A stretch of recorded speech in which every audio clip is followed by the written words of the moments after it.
Donc, dans l'exercice de ce processus-là, il faut reconnaître que le processus n'est jamais facile. Nos représentants dans les différentes, disons, commissions qui s'occupent de ce processus, parfois rencontrent des difficultés qu'ils nous signalent. Aujourd'hui, il est question pour s'inscrire dans les listes électorales de chercher des certificats de résidence. Or, ce que nous remarquons aujourd'hui et que nous fustigeons, la délivrance de ce certificat de résidence n'est pas du tout facile, en tout cas dans certaines communes. On nous signale ici et là des difficultés telles que, à Niassia par exemple, on nous signale que pour obtenir le certificat de résidence, en tout cas, la mairie demande à chaque citoyen qui le veut, en tout cas, de payer une somme de 1 500 francs.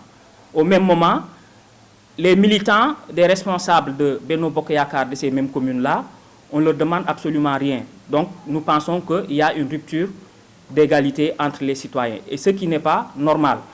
Parce qu'en réalité, le paiement d'une taxe pour obtenir un document de la mairie est régi par ce que l'on appelle une délibération. Je demande à ce que les gens vérifient, est-ce que dans ces communes-là où on demande aux militants, en plus de payer la vignette, ce qui est tout à fait normal, on leur demande de payer une somme pour obtenir le certificat de résidence, cela devrait se faire dans le seul cas où le conseil municipal de ces communes-là a délibéré pour le paiement d'une taxe, en tout cas, avant d'obtenir un quelconque document, notamment le certificat de résidence. Donc, nous fustigeons le comportement des maires de ces communes-là qui demandent aux citoyens, pour la simple obtention du certificat de résidence, de payer une certaine somme, alors qu'au même moment, les militants des responsables de Benno Bokk Yakaar de ces communes ne payent absolument rien. Nous voulons également regretter le comportement de certains chefs de quartier ou chefs de village. On nous signale également à Niassia, dans la commune de Niassia en tout cas, que des chefs de village de Niaguis, autant pour moi, que des chefs de village de Djibok et de Mandina Mankagne, qui tantôt vous disent qu'ils n'ont pas d'imprimé pour pouvoir délivrer des certificats de domicile, tantôt ils sont absents. On a particulièrement noté l'absence régulière du chef de village de Mandina Mankagne. Nous disons que ces comportements sont indignes de ces représentants des populations. Ils sont indignes, d'autant que ils doivent avoir un comportement exemplaire à équidistance de tous les citoyens. Ils doivent être ni du côté du pouvoir, ni du côté de l'opposition.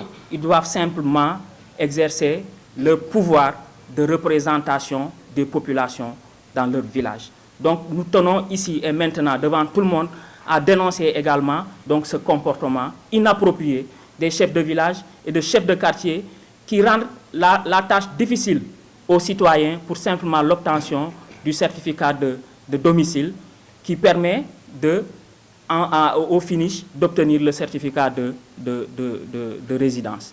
Nous avons été également, on nous a également signalé que des certificats de résidence signés et non renseignés circulent, notamment à Niaguis, mais également à Ziguinchor.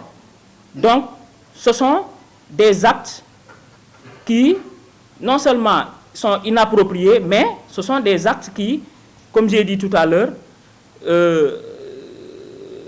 sont dans la rupture, en tout cas, d'égalité entre les citoyens.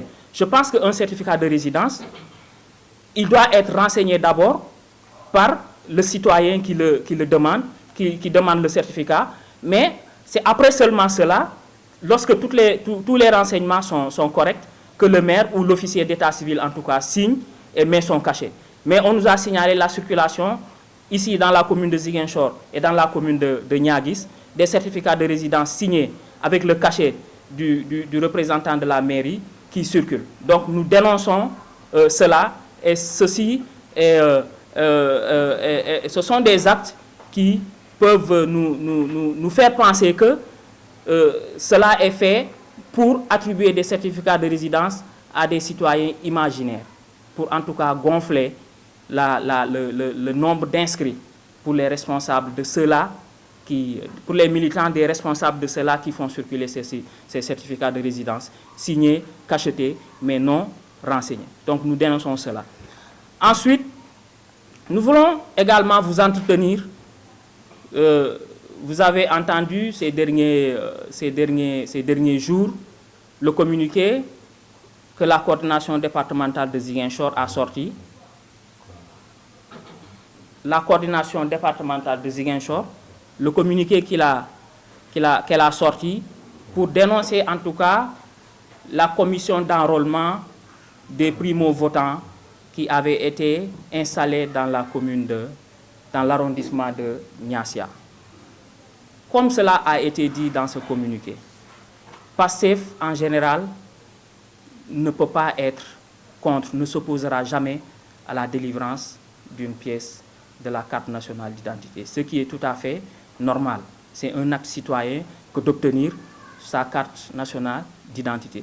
Mais nous avons dénoncé cela parce que les citoyens n'ont pas été informés de l'arrivée de cette commission d'enrôlement des primo-votants.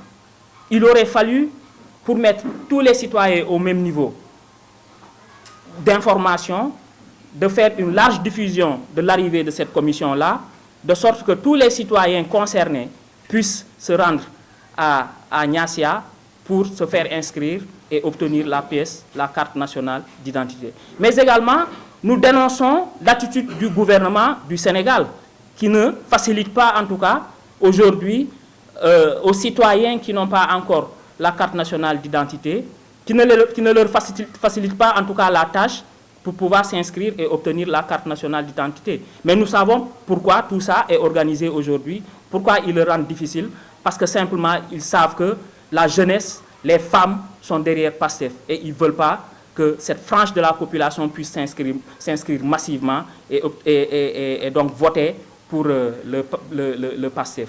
Mais également, le fait qu'il faille avoir la carte nationale d'identité d'abord, ensuite s'inscrire pour obtenir la carte d'électeur, ce qui n'était pas le cas en 2019.